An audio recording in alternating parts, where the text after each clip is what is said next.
Hola amigos, bienvenidos al canal del lector de Ortega y Gasset.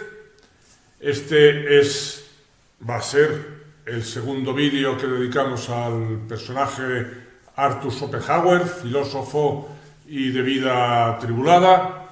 La vida ya la repasamos en el anterior vídeo. En este otro vamos a dedicarnos a analizar su filosofía. Este es un canal de divulgación de la filosofía y sus alrededores, especialmente la filosofía de Ortega y Gasset, el pensador en lengua española más importante habido hasta el día de hoy. Pasemos ahora a analizar las ideas principales de su filosofía, que iremos viendo cómo viene a encajar esa filosofía perfectamente en los presupuestos que tenía preparados esa atribulada biografía.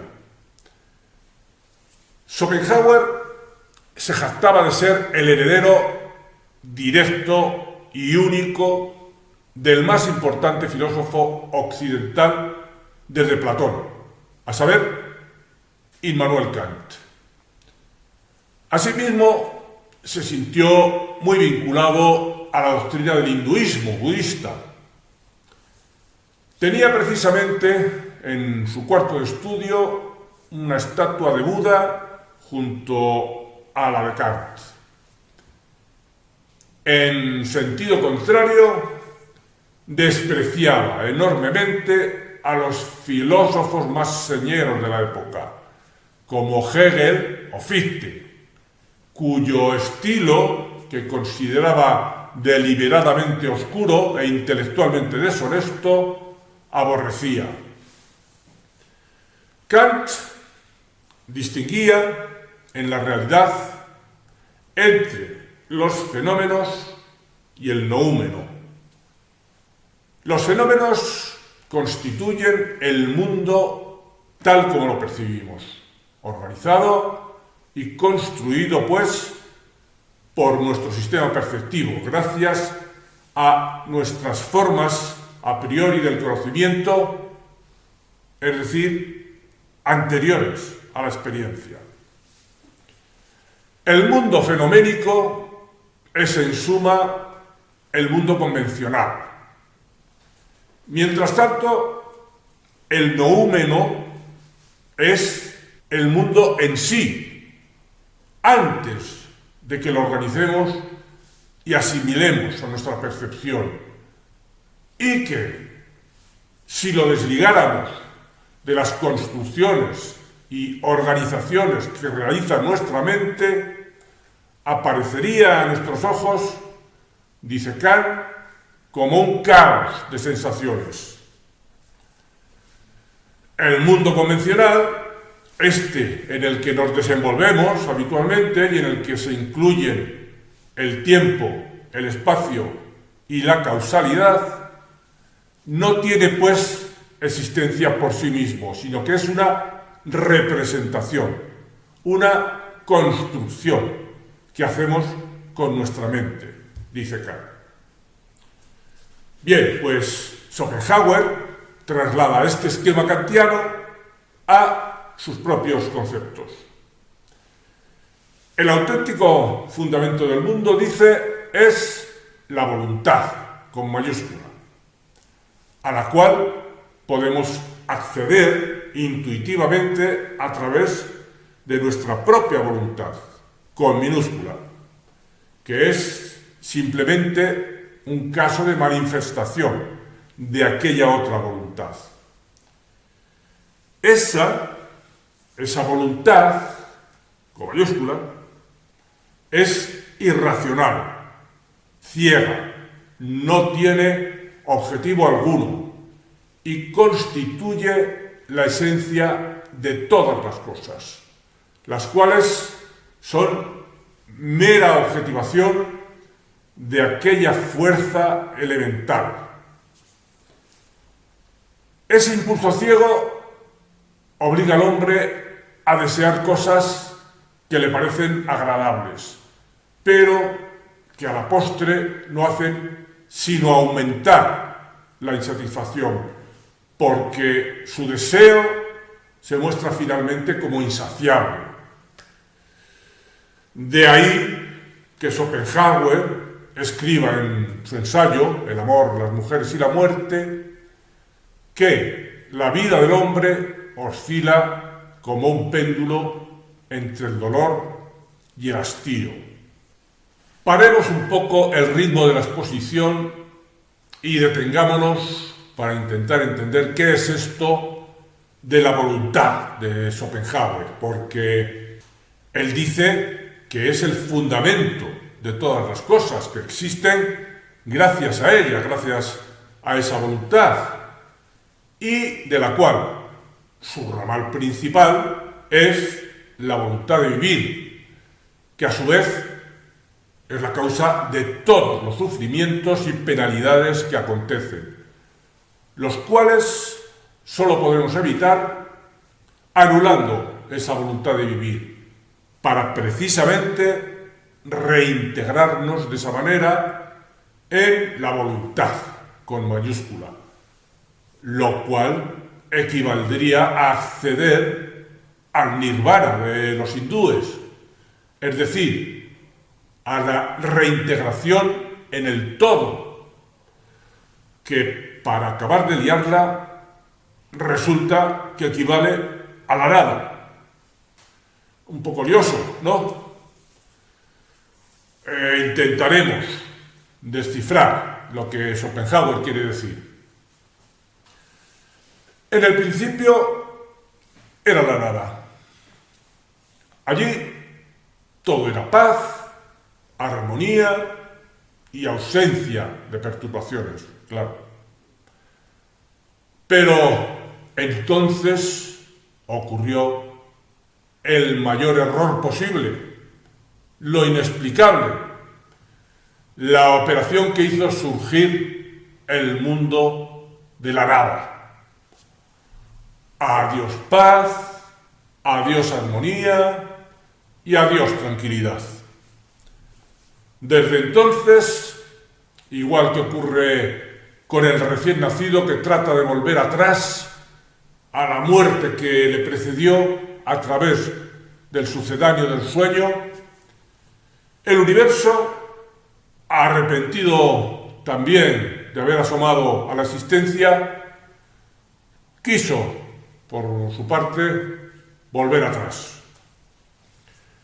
Pero se equivocó de dirección y trató de reconstruir la paz original, la nada original, transitando hacia adelante, generando más y más formas y más vidas. Hace el universo algo semejante a lo que hacemos los hombres con nuestra vida. Tratamos de resolver los motivos de inquietud que tenemos, no retrocediendo hacia la nada, en la que efectivamente recobraríamos esa paz perdida, sino poniendo en marcha todos los deseos junto con las correspondientes actividades a que ellos nos abocan y que median entre las inquietudes y la paz deseada, que en este caso nos espera por delante, en el futuro, es una aspiración. Error, inmenso error, dice Schopenhauer. La única vía posible y efectiva es la vuelta atrás, recuperar la nada perdida, suprimir todo lo que nuestras inquietudes han generado hacia adelante, en la dirección para él nefasta de la vida, de la voluntad de vivir. No queremos paz, no queremos dejar de sufrir. Pues nada, volvamos a la nada, valga la redundancia.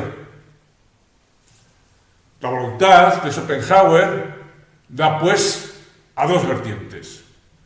Una, la creación de todas las cosas, una creación irracional, ciega, sin sentido, porque queriendo ir hacia adelante no va en realidad a ningún sitio. No hay ninguna finalidad que pudiera otorgar, si la alcanzáramos, la paz perdida, el nirvana hindú.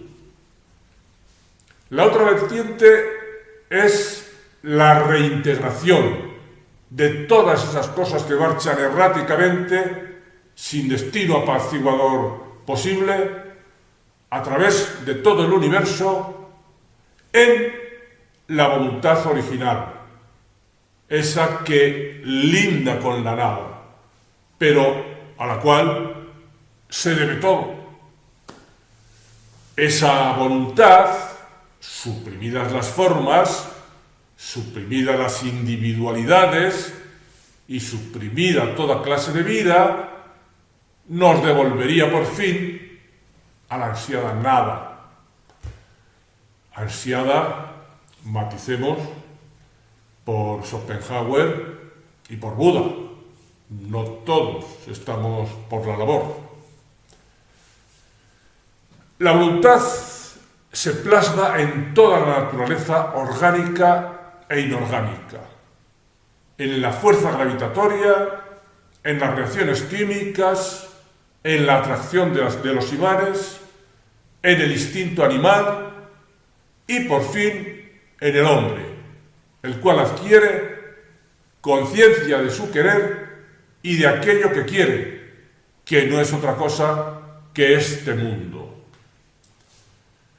El modo más poderoso de manifestarse esa voluntad en su lamentable vertiente creadora de formas y de vida es, casi sobra decirlo, el instinto reproductor, la sexualidad. Por esa relevancia que Schopenhauer daba a la sexualidad, Thomas Mann, en su estudio sobre él, sobre Schopenhauer, pudo decir que como psicólogo de la voluntad es el padre de toda la psicología moderna, extremo que también reconocía Sigmund Freud.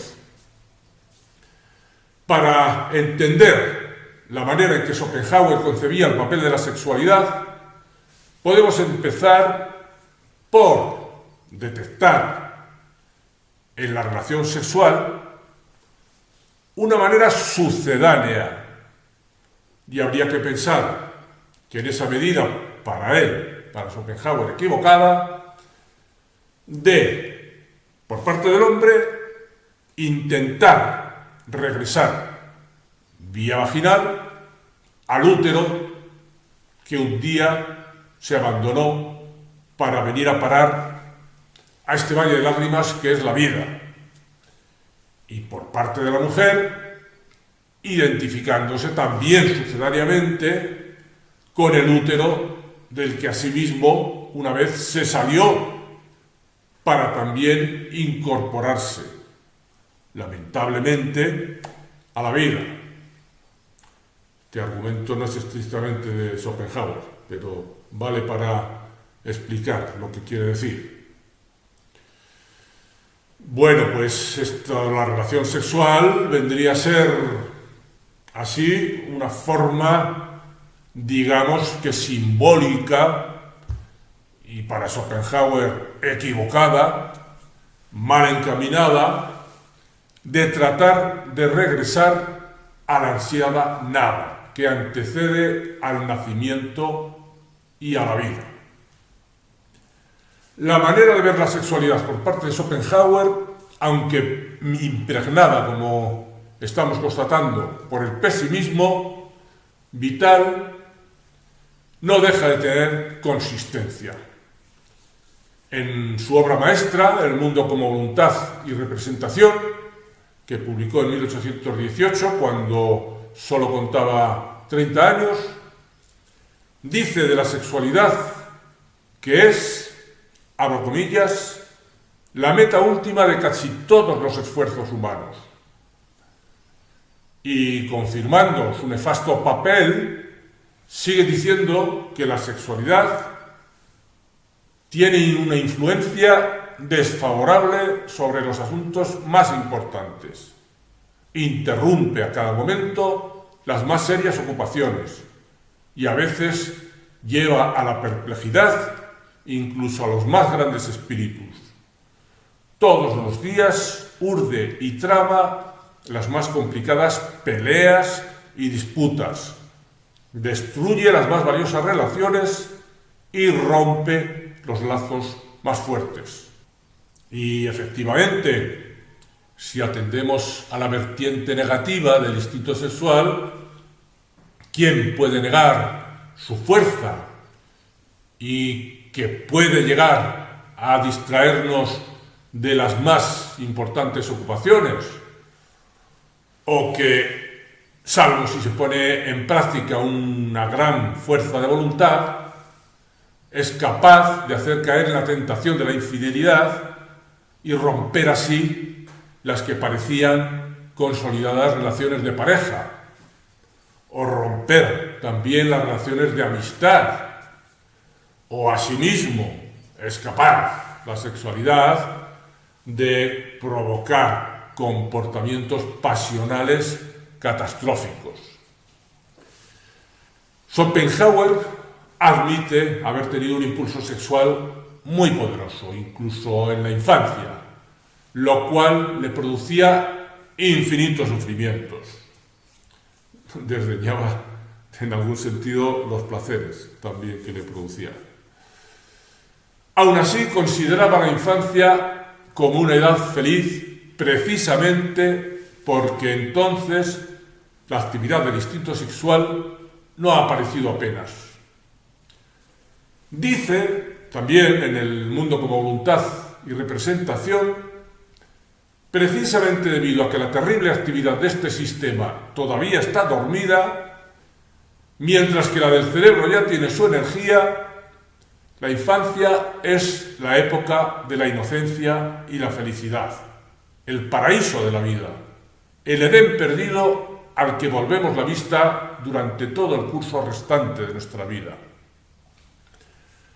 Y sin embargo, la novedad de los objetos hace que el niño, en compensación, disfrute ya de su capacidad de conocer.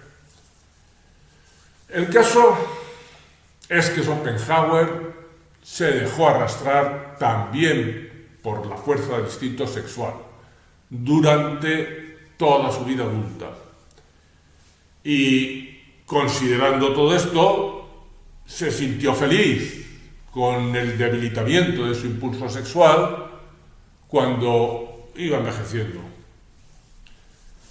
Pero no solo, claro está, el deseo sexual es la base del dolor y el sufrimiento característico de la vida en general, sino que lo es toda clase de deseo, que como manifestación de esa voluntad ciega e irracional que nos constituye, nos condena a vivir perpetuamente yendo a rastras de nuestros deseos, de manera que nunca acabamos de salir de esa cadena de insatisfacciones que constituyen los deseos.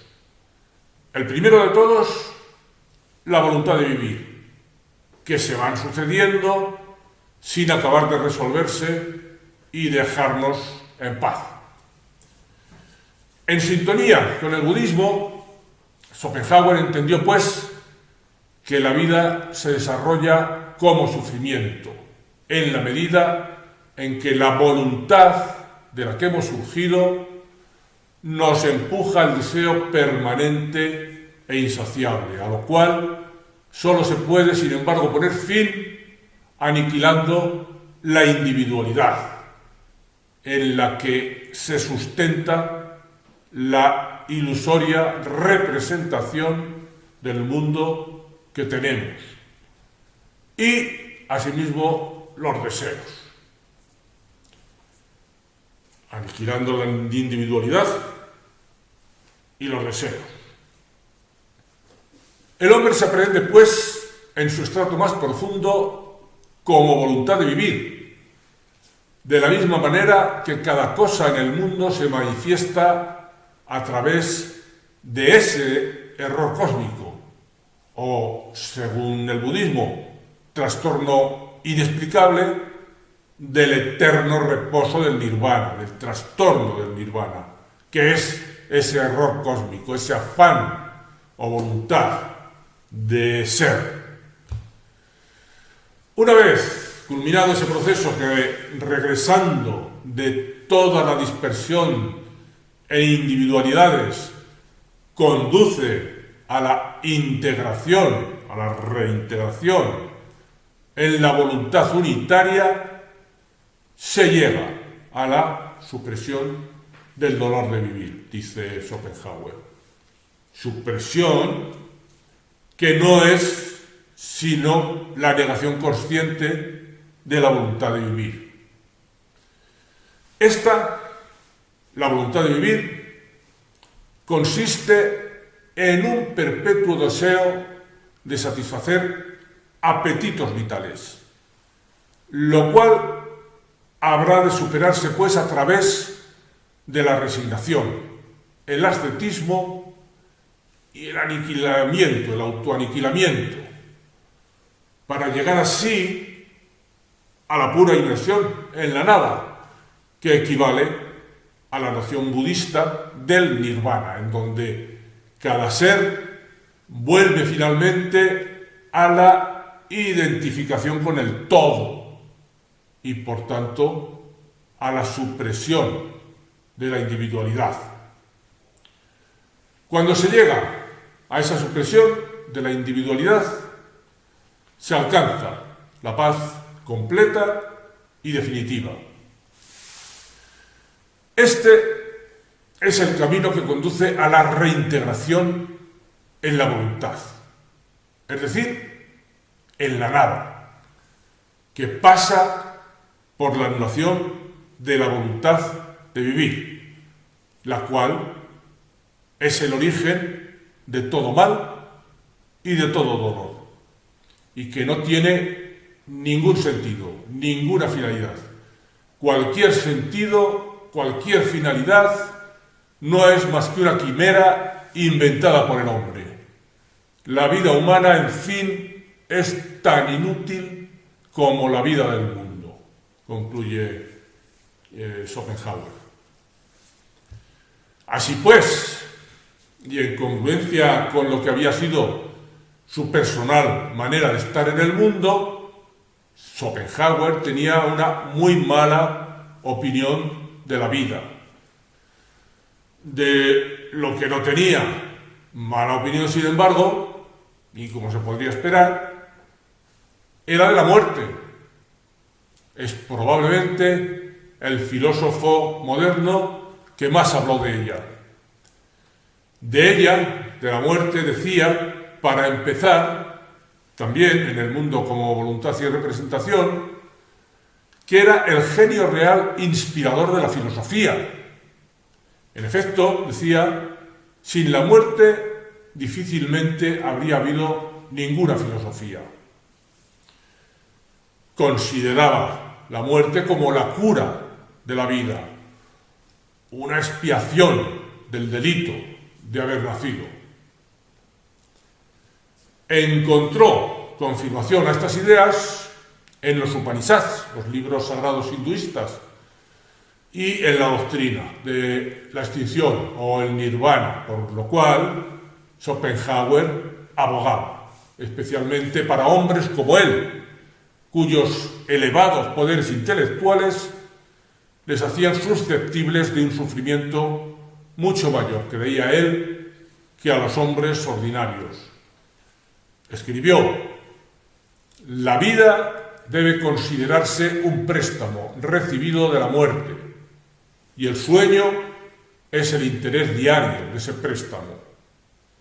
El budismo, en el que por tanto Schopenhauer encontró también una fuente de inspiración, distingue asimismo, y en línea con sus propias ideas, entre la realidad convencional, como Maya, que es falaz y engañosa, y Brahma, en donde descansa la nada, que es la auténtica realidad, a partir de la cual, sin embargo, todas las criaturas son creadas mediante el cual, cuando nacen, viven y hacia el cual mueren y se precipitan. Schopenhauer identificó el noúmeno, la realidad en sí, según Kant, Brahma, según los hindúes, como voluntad. Y el fenómeno, según Kant, el mundo organizado, de que somos capaces de percibir, el velo de ilusión de los budistas, Schopenhauer entendió que era lo que llamó la representación. Siguiendo a Schopenhauer, se podría decir que los hombres no tenemos propiamente voluntad, sino que más bien es la voluntad la que nos tiene a nosotros.